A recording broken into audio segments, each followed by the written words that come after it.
Breaking news చూస్తున్నాము. హైదరాబాద్ లోని మలక్పేట దిల్సుఖ్ నగర్ రహదారిపై అర్ధరాత్రి ఓ టిప్పర్ లారీ బీభత్సం సృష్టించింది. మలక్పేట చౌరస్తా టీవీ సమీపంలో అస్మాన్గూడ నుంచి వస్తున్న టిప్పర్ అదుపు తప్పింది. దీంతో రోడ్డుపై ఉన్న డివైడర్ నుంచి దూసుకెళ్లి ఒక బస్సు మరో లారీని ఢీకొట్టి ఆగిపోయింది. వేగంగా దూసుకొస్తున్న టిప్పర్ను గమనించి పలు వాహనదారులు అప్రమత్తం కావడంతో పెను ప్రమాదం తప్పింది. ఈ ఘటన జరిగిన వెంటనే టిప్పర్ లారీ డ్రైవర్ అక్కడి నుండి పారిపోయాడు. ఈ ప్రమాదం వల్ల అర్ధరాత్రి 1 గంట సమయంలో రహదారిపై రాకపోకలకు అంతరాయం ఏర్పడింది. దీంతో ఇరువైపులా భారీగా ట్రాఫిక్ నిలిచిపోయింది. ప్రమాదంపై సమాచారం అందుకున్న మలక్పేట పోలీసులు ఘటనాస్థలికి చేరుకుని పరిశీలించారు.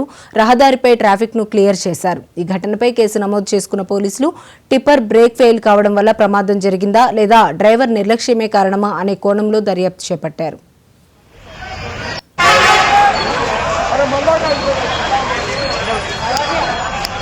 बिल लगा दिया।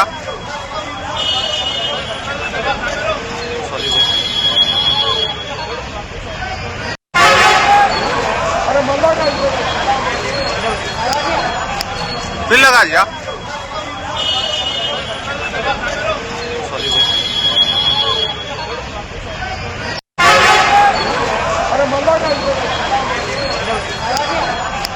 बिल लगा दिया।